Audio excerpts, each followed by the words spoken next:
When the enemy tells you that you'll never make it through that problem or circumstance, when he says you're not enough, when he tries to remind you of everything you did wrong or all the failed situations in your life, you gotta snatch that fool by the throat.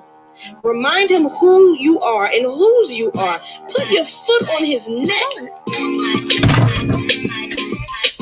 When I say run me my crown, I stand boldly and I look the enemy square in the eye and I tell him to run me everything he stole from me. Everything that God says is mine, run it back. My peace, my joy, love overflowing, wisdom, power, purpose, run it back. Run it back. Run it back. Run it back. Run it back. Run it back. Run it back. Run it back. Run it back. Run it back. Who you are. Run it back. Who you are. Run it back. Who you are. Run it back. Put your foot on his neck. Baby, listen.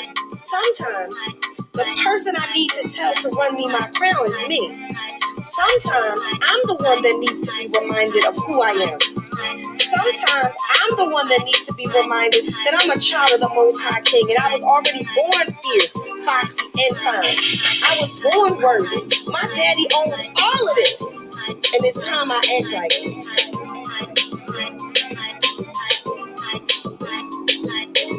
We all go through, right? But in the spirit of sisterhood, I'm sharing my story transparently so that you don't have to tarry alone. Don't let the enemy make you believe that isolation is of God. He's a whole fool, sis. Healing happens in community, and sisterhood saved my life. My life, my life, my life, my life, my life. Listen. Well, good evening. I am Dawania, aka Foxy's baby, and it is a pleasure to be here again tonight with another episode of Run Me My Crown Radio, where we talk soul secrets and sisterhood. And it is, listen, you know how it goes. You know all the stuff that happens when you're supposed to be, setting out to do something. Here come the enemy. He mad. He realized, he done jacked himself up, so he trying to jack you up, trying to get in your way. But that's what Run Me My Crown is all about, is that we continue to triumph even in spite of. And so it's my pleasure to be here with my mini me, if you will. We twins today. Yes. Like, I just want to wear the same exact shirt. And not even on purpose, y'all. Like, we didn't plan any of this. But it's just amazing, even for the individuals who are out there in the radio world and the podcast world who don't actually see us live right now. We both have on the black statement tee from Run Me My Crown, which I might say it's pretty fabulous. Let me just model it one time. I lost a few pounds today. Shout out to Val Jenkins of Hug Don't Shoot here in the Baltimore area. I actually had the pleasure of assisting her with some things for her organization.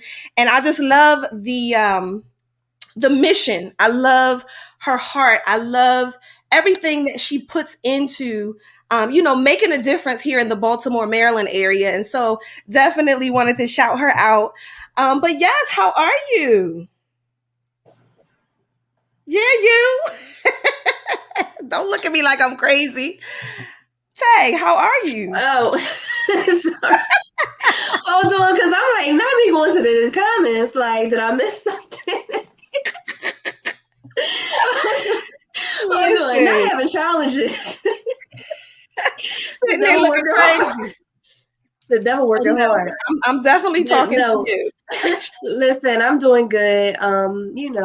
It's a nice day. I was able to take a nice walk today. So, it's trying to show me up on the Apple Watch. It's cool though. I'm gonna get it together. Hold on, I ain't even starting official exercise, so don't let me get. Oh boy, let me get my life together. Listen, you and me both, but it's coming along.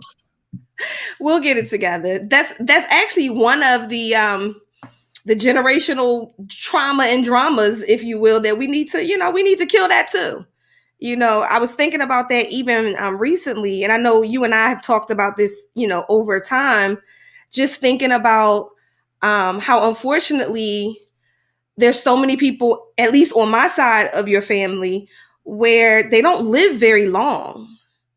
Like I was thinking about, our Aunt Salika, my mother's older sister, And the fact that she just turned 78 last week, I don't know why I keep wanting to say last year, but it was last week, September 1st. And the reality is there aren't many people in our family on this side anyway that made it to 70, let alone 78. And so, I often joke, but I'm serious when I say, I'm going to live to be 102 and I'm not going to be decrepit. I'm not going to be, immobile. I'm going to be fierce, foxy, and fine at 102. And I'm just going to lay down, close my eyes, and, meet Jesus. Like, that's just how it's going to go down. You But already got it set seriously, out, huh? And so, I mean, especially you as a wellness coach, you have definitely been instrumental in me getting my life, me making better choices in terms of food, me, being more mobile, trying to exercise more. I remember, in fact, I was talking about this earlier today with a gentleman, and I said, it hit me when you told me some time ago, like, I'm gonna put you in a home if you don't get yourself together. And I know, of course, we laughed about it, but the reality is, if I'm not willing to take care of myself now, why should you have to take care of me later? And granted, life can happen. You can succumb to, a disease or an illness or something of that nature, but we ain't claiming that. I'm claiming healing, wholeness all throughout my life. But the reality is you never know what can transpire. But if you're not willing to at least put forth the effort so that you have a good healthy life, if you like, oh well, no, I'm not going to pick up that bottle of water, I'm going to drink soda for the rest of my life, knowing good and well that's no nutritional value. We only get one. In fact, Right. Gina just said this is our only body, and that's it. It's we only get one. And you're So right. if you And destroy it, it's just really important to have that initiative within ourselves as well, because like you said, sometimes, like, we know of people who, it comes down to habits, and if those habits are eating salty foods and sugary drinks all the time, which a lot of times the sugary drinks are also really high in sodium as well, so it's like a double whammy. But if those are the habits, then you're going to, in most cases, see a particular outcome. Right. And so if that's, what you're willing to, and sometimes we don't think of it like that. Right. We don't think of it, in that sense, but just the way our society tends to go, that's what's expected is, you as my mother, as you get older, of course I'm going to want to make sure you're okay. But what about me wanting to make sure you're good now? Right. And establishing those habits, because the reality is when as you do get older, again, it comes down to those habits. So it's hard to start to establish those habits as you get older. And yeah, so especially if you've been drinking the wrong things for 30, 40 years, and then all of a sudden somebody introduced you to something completely different and you're like, wait a minute, you start fighting back. It's only natural. But absolutely.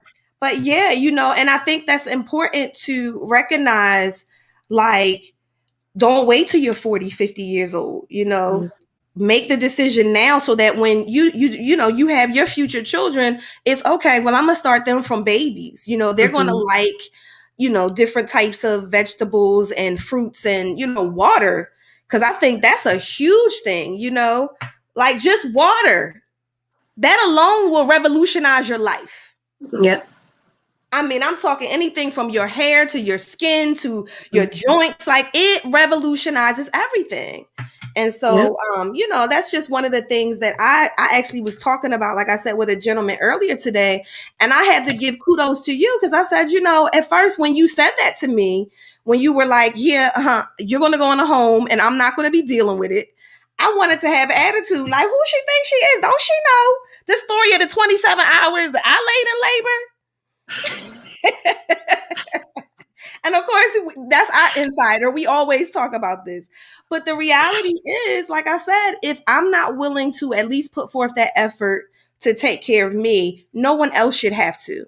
Like, you shouldn't have to be trying to wipe my behind because I couldn't make the decision to, take care of myself, drink some water, exercise a bit, etc. And so I see where Gina, she's watching live on Facebook. She also said it's harder to work backwards when you're older versus when you're younger. And that's the absolute truth.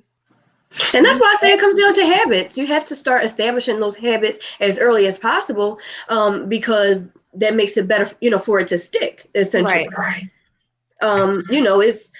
It's been hard for, just myself, and I ain't that old, just trying to, make different changes and stuff, because if this is what I'm used to doing, like if I like to lay in bed snacking on Funyuns, this is what I want to do while I still I'm don't watching. understand how y'all even eat Funyuns. Them things are so salty. Listen, don't do that. This is not, listen, we don't support Funyun bashing. But if I want to, if I'm used to snacking in bed eating Funyuns while I'm watching Charm for the 8th time, this is just what I'm used to doing. So, then I have to start trying to implement new habits, but it's already hard. So had I been doing that when I first started watching Charm, perhaps. See, Gina said Funyuns are good. She know. But I've tried so many times. I eat one and I'm like, that's it. They are so good. They will tear the roof of your mouth up.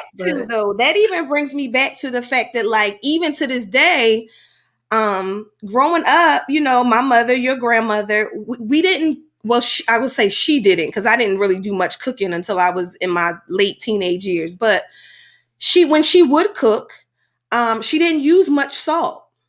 Right? Because she had bouts with high blood pressure. Of course, she knew the family history with hypertension. And so we didn't eat pork. Now, we would eat it if we were like out somewhere, like at somebody's house or a church function or something like that.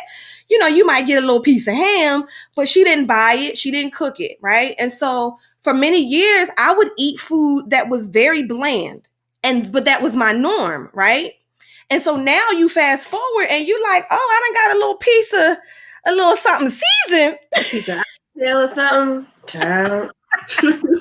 Listen, life completely turned upside down. Like, what is this? What is this seasoning that we talking about? And so even still, though, understanding that you can season your food without it being full of sodium. There are a lot of no salt seasonings that you can take advantage of to give it true flavor without it being so salty that, you done shot your blood pressure up. You now on hypertension medication. Like, that's not a good look. You retaining water. No. But, I think that's key though. Like I said, that was something that she started many years ago. And even to this day, I still don't like things that are very salty. I really don't. And so, I don't know that she was thinking, oh, let me break a generational curse at the time. She was just trying to fix, a problem that she was experiencing. And, we were the beneficiaries, if you will, as her children and grandchildren. And not to mention, she didn't really cook and couldn't really cook much anyway. She tried though. She did a little better as she got older. But that was one of the reasons too that I wanted to learn to cook. So I would actually hang around with your dad's mom a lot.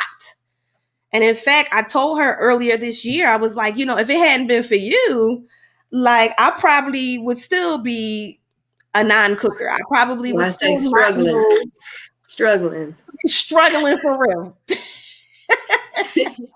But no, like you were just saying, how Grams, she obviously noticing different patterns, because that's a lot of times what it comes down to, especially when you look at it from a generational point of view. A lot of times you are seeing those same repetitious cycles.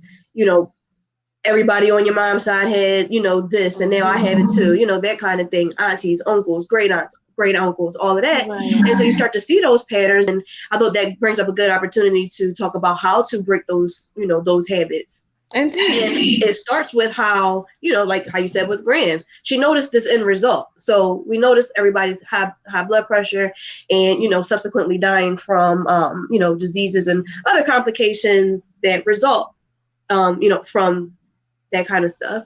And so you look at that end result, and then you start to think of what are some different causes, and you got to start doing some research. In many cases, and a lot of times it does come down to food, but you can also take a preventive, outlook as well, and think of, start doing research of different foods that can, help lower. So on the reverse end as well. So you can also, or foods that will, help prevent it in the long run. But I think a lot of times, especially within our community, it comes down to that implementation of it. Right. It's like where a lot of times we struggle, and sometimes I think it is a matter of habit, but a lot of times it's just a matter of knowing how to get it into your schedule. That's the hard part. And I mean, it's easy to say, oh, well, you can't eat this, you can't eat that, but if you have a busy on like how you want to run all day, and that's tends to be one of your challenges, is like, I want to eat something healthy, but like we talked about last week, their creativity and the affordability when it comes down to healthy foods is like bare minimum. It's Right. it's like either if you want something good, it's going to be so expensive, and so you have to try to be, it's really creative, really. She says we need to stop letting these men stress us out. That alone will reduce your blood pressure by a lot. Listen, my mom, talk to her. talk to her, because y'all do good with a conversation on this. She Listen, got all I the tips and definitely tricks. don't let anyone stress me out. That's first She things has first. all the tips and tricks, I promise. Listen, I drop you quick. I ain't got time. I mean, and that's crazy that that Gina would actually bring that up. Mind you, she's been married for 2 years. Beautiful wedding. I was there to shake my tail feather. Congratulations. Yes, and I'm just so excited for her and her boo thing, Darius.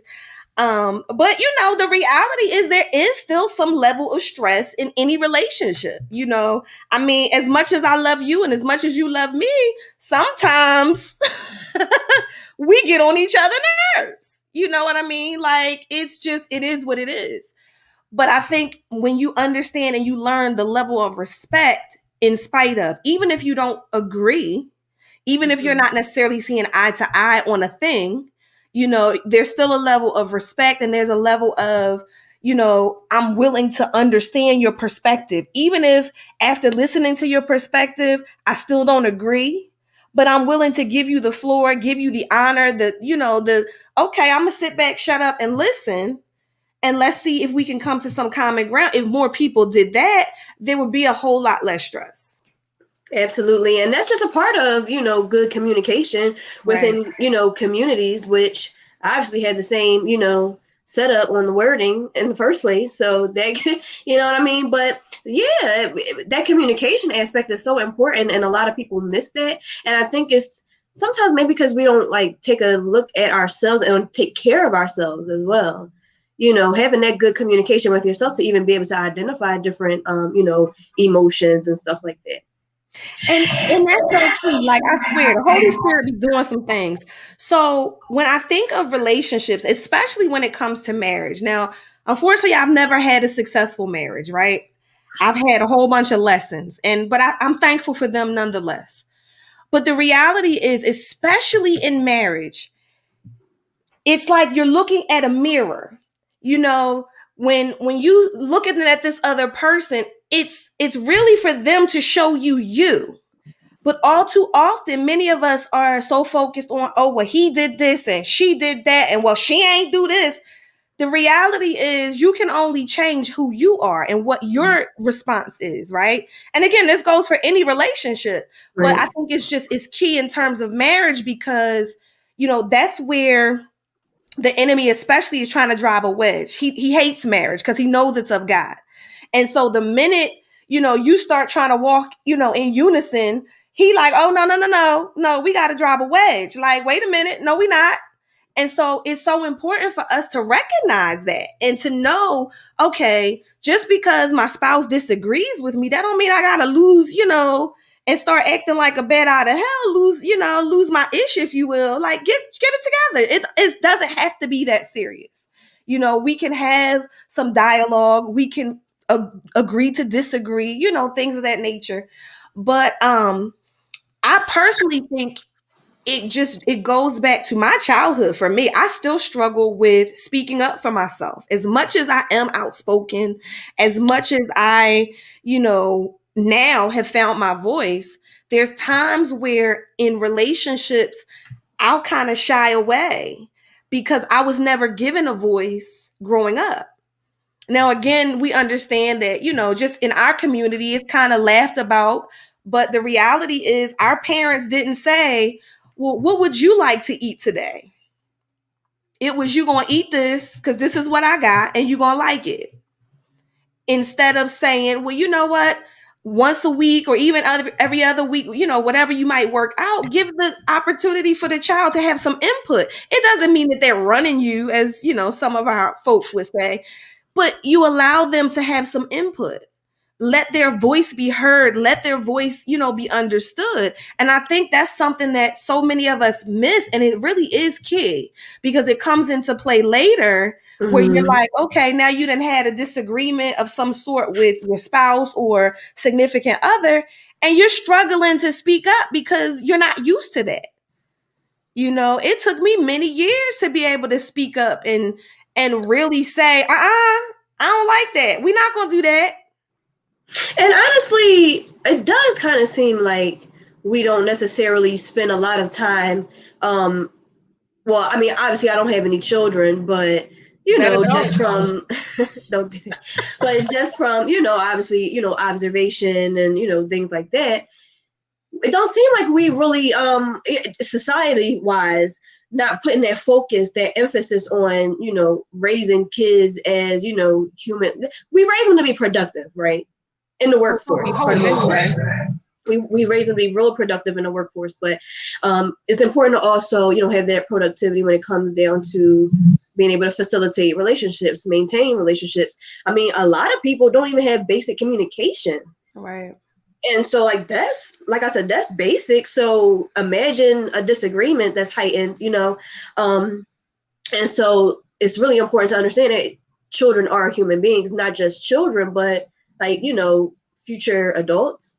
And so, equipping them with the tools, the skills at a young age, I think that definitely plays, a good role in, the development of relationships and us as a community. And I do see that a lot more, within, like the last few years, a lot of people do seem to, be trying to have more understanding, doing more research. And of course, social media has really played a good role. And, obviously there's going to be positives and negatives, but if you're doing your research and obviously using your own brain to, filter through whatever, you can rather find good information that's beneficial. And so I think we've been able to do that. And I think that's kind of why it's like so many light bulbs are like going off. And, we're like how you and I are having this conversation, like, wow, we can see that how we're missing a key piece of community just in the way we communicate or our inability to communicate rather. Absolutely. And I think it's especially important to recognize too, like, I know we talk more about mental health now, but I remember growing up, I would say something like, I'm sad. My mama would be like, you better scratch your behind and get glad. And like, hello, you just discounted, my emotions, my feelings. So then that teaches me though, that there's something, at least in this particular instance, it taught me that something was wrong with me by not being able to, to be heard, just because she was the type of person, like, get over it. No matter what it was, and so it kind of backfired in a sense because there were things that I experienced, like, I share openly that I was molested by a girl.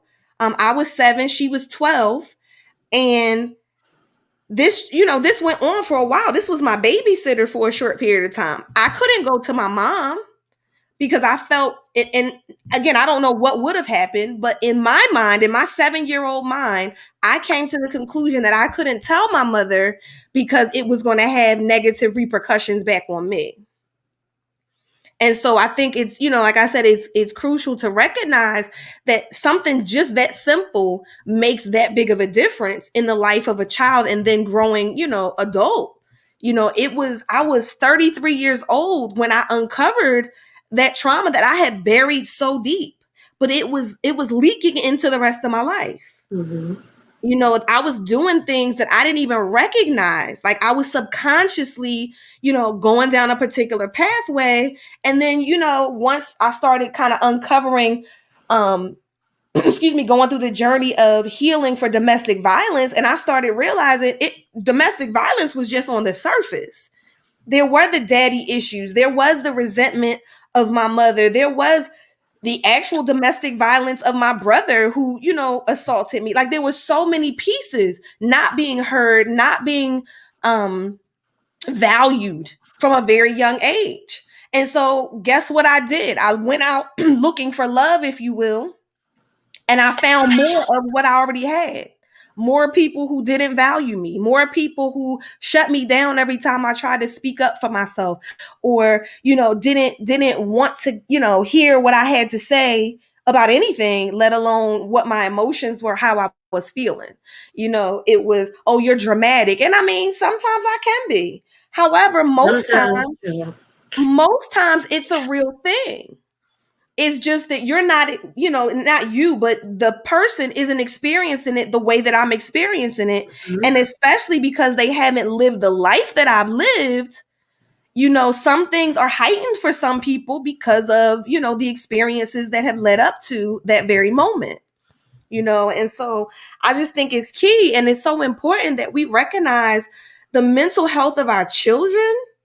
We have to foster that early, letting them know that it's okay to, to seek therapy, to, to have a sit down, if you will, even if it just starts with sitting down with your mama or your daddy, like whoever you need to do in the beginning, but obviously, making it the norm. And like how you mentioned norms, I couldn't help but to think of how you explained your uncovering of your own traumas as a result of a certain cycle that you were it led you to a particular incident or whatever that made you say, you know what, I got to do something, and you learned some things that you had uncovered. And so I feel like as a child, it's so easy. We start establishing that we go back to those habits. It becomes a norm for us to feel a certain way, to now keep certain pieces of us hidden, or not to express it, or whatever. And it becomes normal for us. And then so into adulthood, we're still looking for things that are going to keep for us to experience those same emotions that we're used to experiencing. Yeah. Like if you're not really used to experiencing happiness, then it's like happiness is not even normal to you. So why would I want that if, here I am 35? Yeah. And it's funny you would even say that, because when you said that, I thought of, as a child, I was very sad a lot. I mean, as you can imagine, a lot of the issues that I've experienced. So, and I remember I would hide in my closet, like it was just a thing. And I think, of course, looking back, I realized that was most likely a coping mechanism. Because my dad wasn't around a lot, but when he was around, it was crazy. It was always an argument. It always ended up in some type of physical altercation. It just was a mess. And so I found myself hiding in the closet all the time. And I didn't understand then, but I always felt everything so deeply. Right. And I couldn't explain it. Like I would even watch movies, and I still do. I'll watch a movie and somebody gets hurt. And like, it's weird because I feel it. Like, of course, I don't feel it as pain, but it's like like a jolt. And so, of course, having learned what an empath is and understanding, feelings, it was like, oh, well, if my mother or even my father or any grown person around me had been able to share that with me and foster that, it might not have taken me to 40 to figure out that that was actually a blessing, that God uses that to help me to have compassion for others, to help me to move. When he say move, I'm like, okay, who it is that I need to help, who I need to minister to, who I need to hug, who I need to pray for, or whatever the situation is. And so, but it took me a long time to recognize that that wasn't a bad thing. It wasn't me being dramatic. It was who God created me to be. And so I think, especially as parents, we're supposed to, of course, when I say supposed to, because a lot of us are ill-equipped. I mean, again, I had you at 18. What the heck did I know? Nothing about nothing. But the reality is, as parents, we're supposed to help to foster what we see in you, your gifts, your purpose, what it is that you're good at. And even if we don't necessarily know it all, we say, okay, well, she's good at this, let's make sure that we foster that. Let's encourage her. Let's, maybe get her some classes, let's whatever, and so when you put it all together, then you grow up and you're like, oh, okay, it becomes easy. But when you hear somebody telling you, again, you said, what you mean you said? You better go sad them dishes. Like that was always the response. It was always something negatively, around that. And so I didn't understand that the tears that I would shed, and even to this day, I cry on a drop of a dime. It could be, I'm angry, I could be sad, I could be, happy. It doesn't matter. It all processes in tears. And so the reality is, though, it took me a long time to get comfortable with being who I was. In the Bible, it talks about the prophet Jeremiah. He was the weeping prophet. He cried all the time, right? And so when I learned about that story, I was like, I'm in good company. But, again, I was always talked down on because I was crying. And the reality is that's who God created me to be. And so I'm thankful for that now, when I realize that's actually a blessing. That's actually, it fits into my purpose. It makes me sensitive to, the spirit. It makes me sensitive to knowing what God wants me to do, who he wants me to help, who I'm supposed to minister to. And I tell you stories all the time where I'm in the car with an individual and we're traveling along because, of course, that's what I do for a living. I pick up strangers and I take them where they need to be safely. But when I get in the car with these individuals, they immediately start spilling their lives to me. And I'm just like, initially I was like, now wait a minute now, Jesus. what you doing? But again, he began to reveal what it is I'm supposed to do in those particular situations. And so as you've been on the phone with me when it happens all the time. It's like, if it doesn't happen, I'm wondering what's wrong. But again, because I've been that person that, that allows my emotions not to get choked up, I let them go. So, going back to that stress, right? Because if you hold on That's to why I it, always emphasize self-care so much, because like you can't, if you don't take care of yourself, you cannot take care of anything else. period. Like it's just not going to work out. And that's why I always emphasize that so much, because when we live in such a busy world. We are so busy all the time. I couldn't imagine having children right now. So like I can only imagine having to, help somebody else with their emotions when I'd be like, listen, I'm done for today. I'm clocking out right now. Right. Like I have those days where I'm like, listen, I don't even want to talk. After this time, I'm, clocking out. I don't want to hear nothing. And that's just it. So, imagine. So that's why it's so important to take care of yourself, especially when, you have little ones that you're playing an important role in their lives. Like it's really important to take care of yourself, just in general, but especially then. You see what Gina, who's watching live on Facebook, she said it's almost 9 p.m. and I'm washing clothes for an 8th grader. Don't do that, baby, like that. Leave Reagan alone.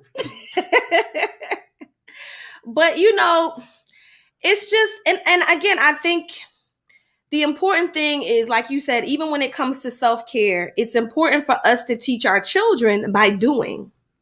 For me, I didn't understand anything about self-care because watching my mother, she didn't.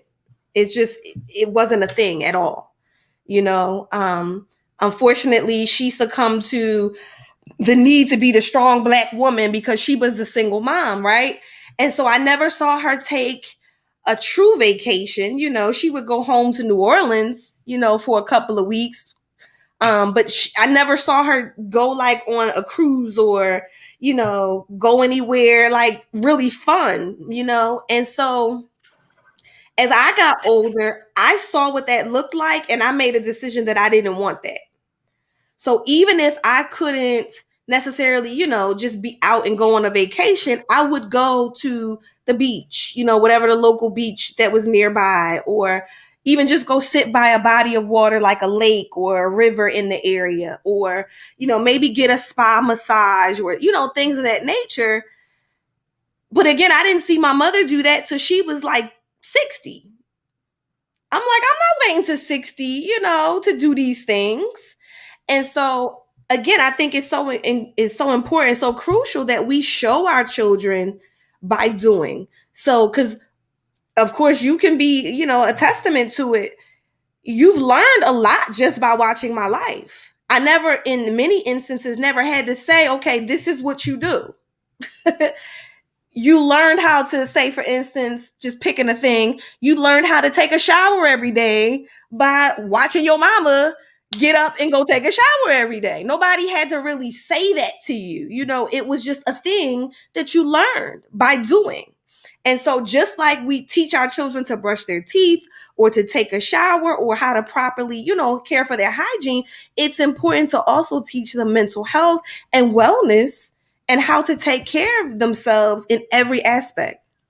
And I think that's also, you know, the importance of, you know, being a productive member within a community too. I mean, think about it. A household is essentially like a little mini community. And so, like you said, if you're doing by, you know, you're modeling, you're, you know, doing by example, you're leading by example. If you're doing that same thing when you're out, you know, out in the street, you know, you in Target, if you're leading, you know, showing those same examples, and if we all do that, imagine the world we would be looking at. Right. Listen. And I think a lot of it, again, comes back down to self-care. You know, when you're one, taking the time to even understand how you're feeling, because that a lot of times translates into actions and, you know, other behaviors that's a result of what we're, you know, feeling, and we're not necessarily understanding or, you know, understanding how to, you know, work through those emotions. Right. Yeah, like Jana said, you know, a little bit, a couple minutes ago in the chat, that, you know, it's important for children to learn how to filter through their emotions, because we, like how we were talking about, as we get older, and it's like now here you are presented, you know, at work with a crazy situation, and Yes. you don't know how to act because you have all this pent up energy from years and years, and now, you know, here you are with your job on the table, and it's just like that. Child, why is your father calling me? Probably because he was calling me and I'm ignoring him. Well, we both gonna have to ignore him because we still have about 20 more minutes. Listen, I'm gonna fool around and put him on here live. You know, he's definitely another piece to the puzzle. But I won't do that impromptu. I'll give him an opportunity to know ahead of time. But yeah, you know, and it's just like when you, like you said, when you bring it all full circle, it's like, wow, yeah, it all is intertwined. You know, whether you want to realize it or not, it is. It's all intertwined. Every single piece of it, everything that you've, you know, experienced from growing up until now, you know, it all is a piece of your pie, a piece of your puzzle, if you will. And so, you know, I'm grateful for being able to have the mindset that, okay, I didn't like this about my life. You know, I didn't like this about where I came from, or you know, what I experienced as a youngster, and I decided I didn't want my children, you know, to experience that. You know, and I mean, it was even simple things like how we talk about combing of the hair. I always said to myself, as I was a kid, because I mean, it was treacherous to get my hair done. I always had all this crazy wild hair. Of course, my mother never had anything positive to say about it. It was always, you got all this hair like your daddy. And I'm the smart aleck in the family. I'm like, well, I didn't choose him. You did. Like, how's that my fault? But the reality is, I constantly was talked about. My hair was always referred to as a mop. Even one of the last conversations before she passed away in 2009, that was her thing. She said, "Don't come back to this hospital until you get that mop taken care of." And of course, by this time I'm 30, 32, so it's like it's water under the bridge at this point. But the reality is, even as recent as this year, I uncovered that I was still holding on to a bit of that hurt. That little girl was still pained by the fact that even my parents, like, literally fisticuffs fought over my hair. My father wanting to lock my hair, my mother, being the Southern belle that she was. Oh no, it's got to be fixed, and it's got to be fixed neatly. Ain't no letting it wild out how you want it to wild out. And they literally went to blows over my hair. So I didn't realize that until recently, when I realized I was still holding on to, that energy. I was still holding on to that hurt and that pain of that little 6-year-old girl, who didn't understand, couldn't comprehend why any of this was even happening, and especially recognizing it really wasn't my fault. But I held on to it as if it was for so many years. And so, ironically enough, I was actually focused on healing a completely different part of life. It had nothing to do with my hair. What I thought had nothing to do with my parents, but it led me to that point where I uncovered that and I remembered that trauma. And when I tell you, healing the inner child will have you sitting in the corner rocking, trying to figure out what in the world, like crying hysterically, because that little girl desired to just be loved. Like, to just have your mother or father just pick you up or hug you or say, "I love you." But it never happened, And so, believing that all of these things were my fault. So at 44, I was still carrying that. I was still carrying that energy, that trauma. And so it wasn't until, again, I started working through something completely unrelated that I was like, "Oh, are you serious?" And I started to realize I've had every hairstyle, from the bob to the French roll to not the phone. Talk about, am I serious? Yes, Siri, I am. But nonetheless, I've had every hairstyle, right? But never locked my hair because of that situation. Because I had heard my mother say how ugly it was and how dirty it was, all these different things. And so I attached that and I believed it, right? And so for a very long time, I kind of despised anything that had anything to do with my father, because that's what I was taught. But this was the crazy thing that I realized, is that, that little girl that had to heal. I would hear my mother say all the time, "You're just like your daddy," right? But in my little 7, 8, 9-year-old mind, I'm like, I'm just like my daddy, but I just heard you say that my daddy was trash. I heard you say that my daddy, wasn't ish. He'll never be ish. You'll tell his mama he ain't ish. You know, you would talk about, the fact that he obviously was a drug addict, a cheater, a loser, like all these negative things. But I'm just like him, right? Because you keep saying I'm just like my daddy. And so I internalized that. And I would work so hard in my mind and in my heart to prove I was nothing like him, right? But what was so crazy is that as I launched Run Me My Crown, and I recognized that of course, it stemmed from my healing journey, right? And so fast forward, before my father passed, I was able to sit with him and I was able to ask the hard questions like, what drug was it that you chose over me? You know, do you realize that because of the domestic violence that ensued with my mother, that this has been my life? Every partner I get with, I attract who you are. Right.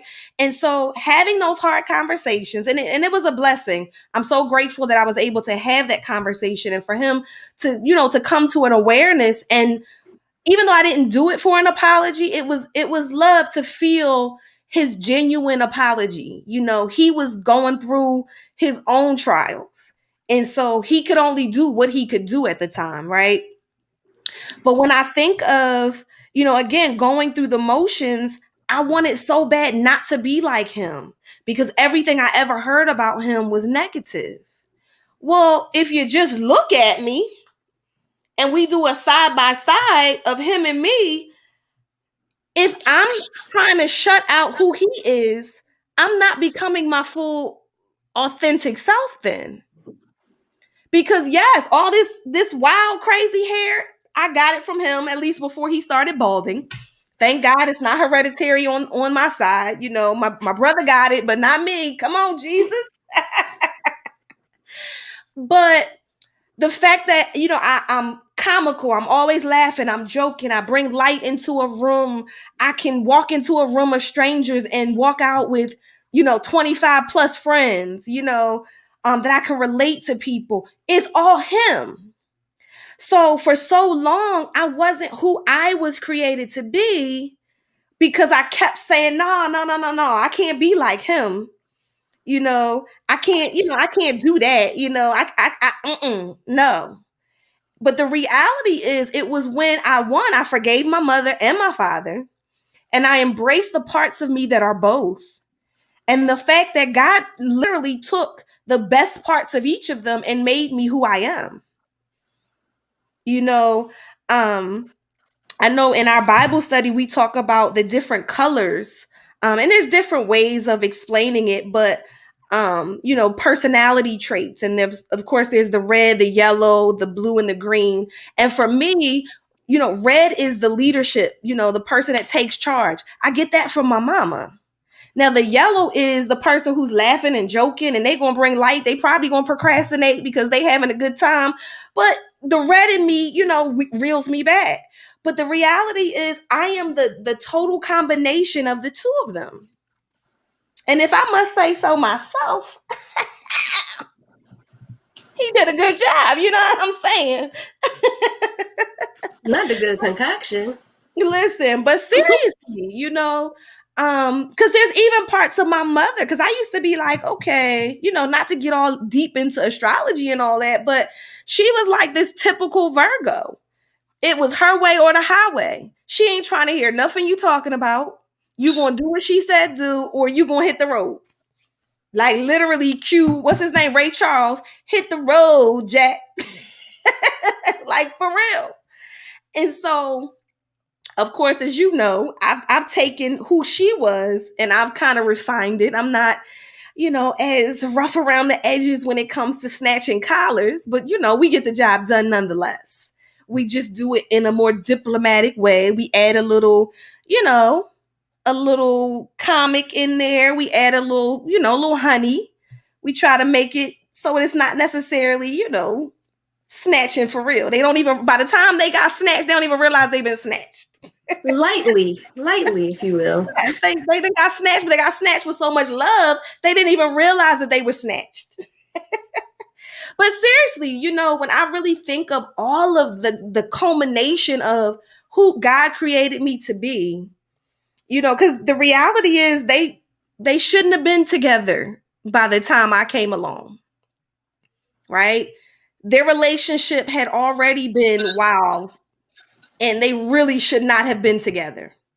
But God literally allowed them to get together just to like each other long enough to create the masterpiece that sits before you.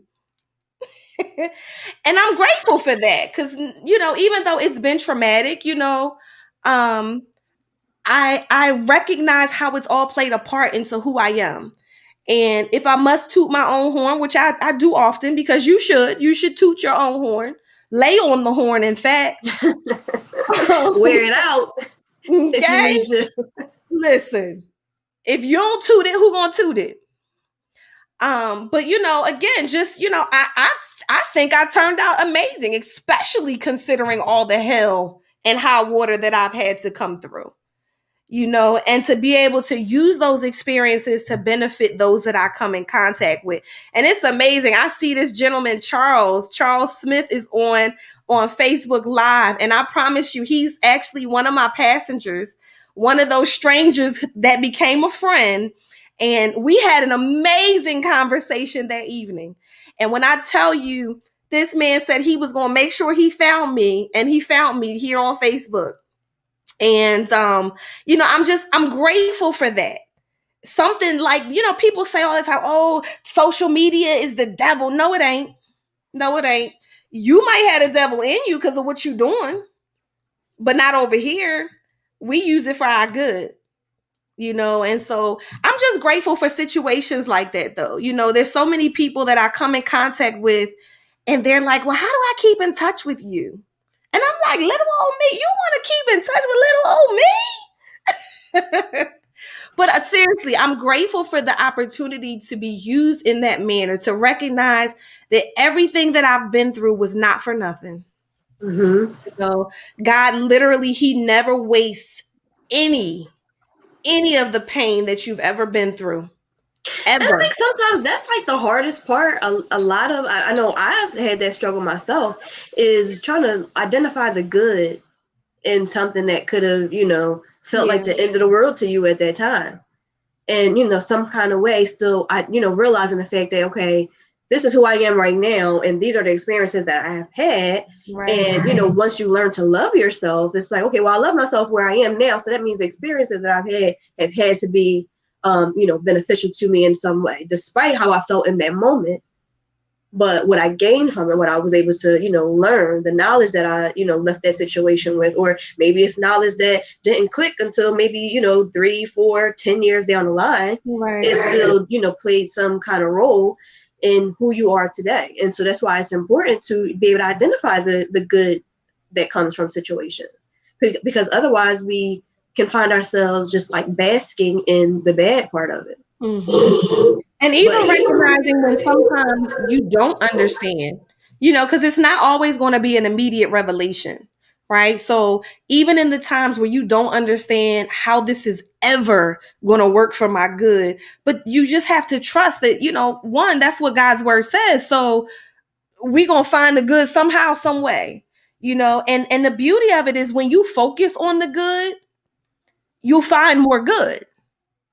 And the same way, if you focus on the bad, you'll find more bad. So it's best to just say, you know what? It is what it is. Let's focus on what, the positive outcome that can come from it. Let's focus on, what was actually great about this particular situation. And you'll continue to find more of that.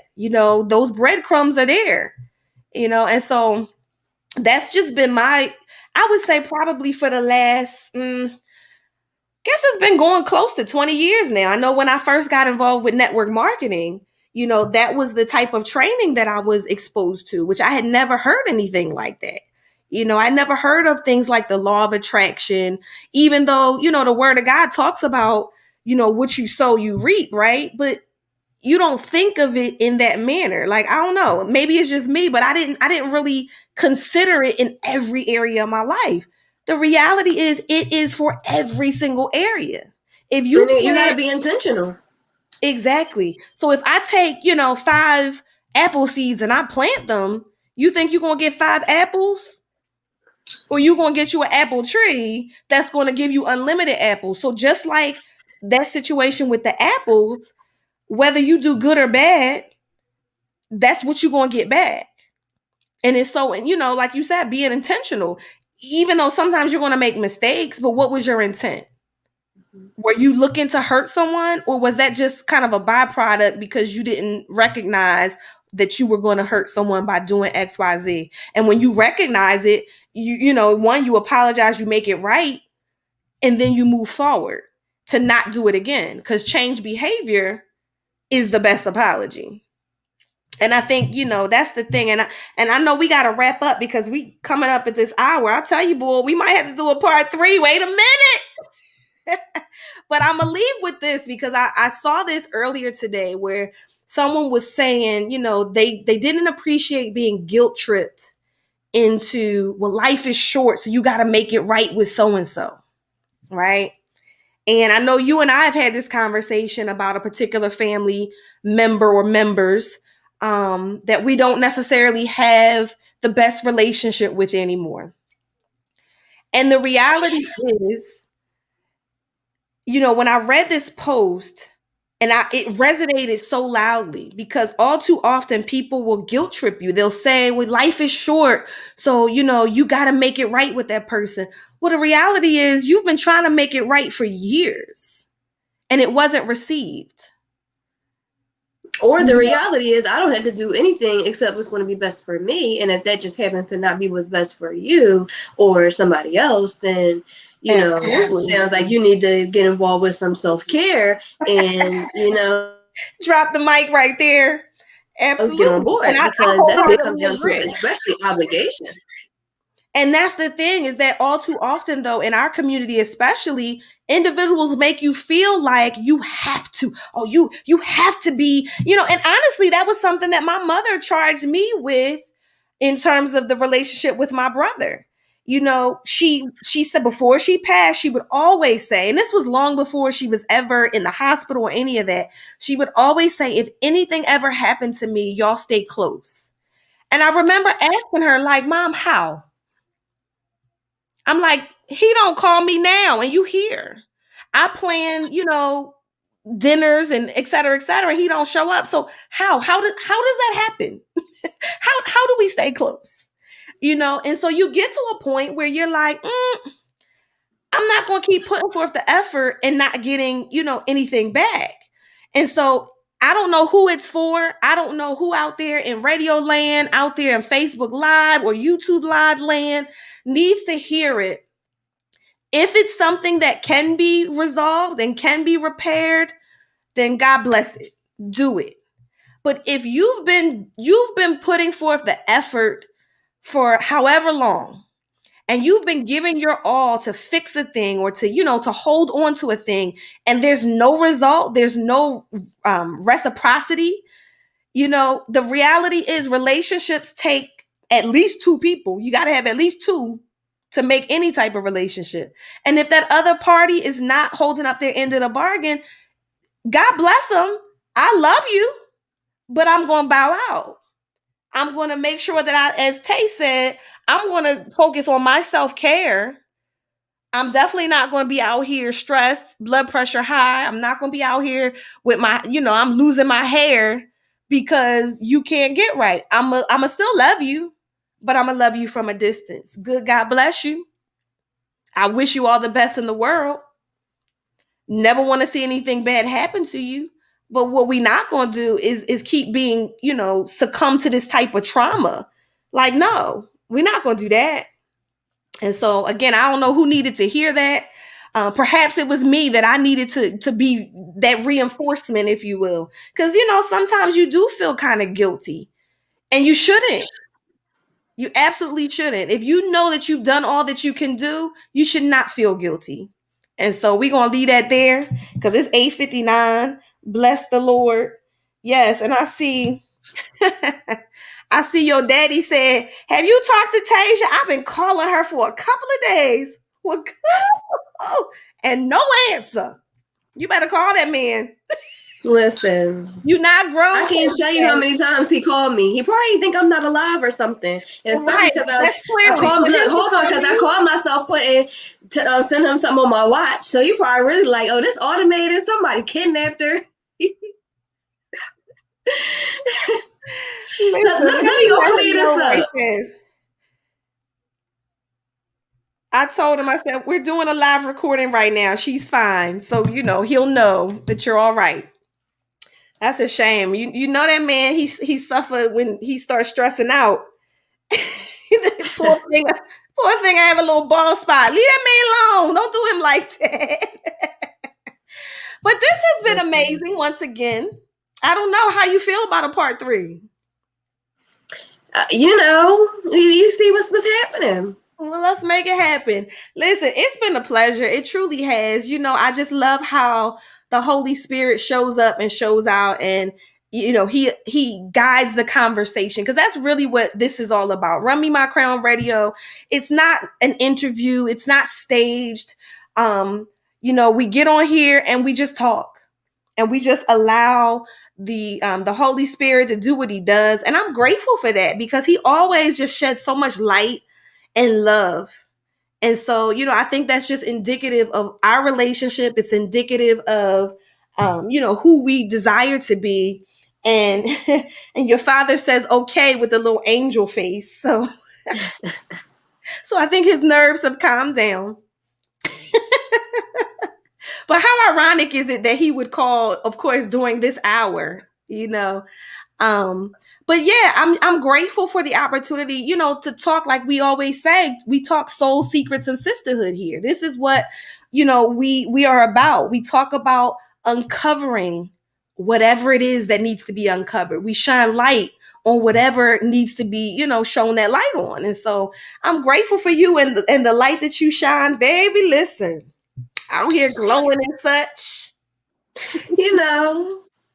Trying to, keep my last little bit of gloves for summer be over and I be pale and be wishing and crying and I'm on a beach.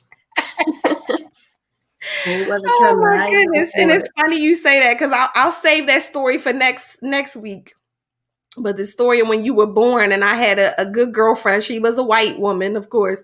And I'm not telling the story. That side by side, and baby, you was definitely lighter. I'm not telling the story. I think we were just saving it for next week. We're going to get into more detail about it. But nonetheless, I'm grateful for you sharing this time with me. I know Thank you for having me. All of our viewers have enjoyed you, of course, once again. And so I just want to say thank you to you. I want to thank everyone who was able to tune in live on Facebook and or YouTube. And if you're catching this replay, definitely let us know where you're chiming in from. We certainly are going to be checking those comments. And if you are checking in on a podcast, maybe it's Apple Podcasts or Google Podcasts or whichever podcast you subscribe to, I thank you for following and for listening and for checking in. We certainly appreciate you. We couldn't do this without you. And so I love all of you. There's nothing you can do about it. Smooches. Until next time, next Tuesday at 8 p.m. Eastern Time. We'll see you then.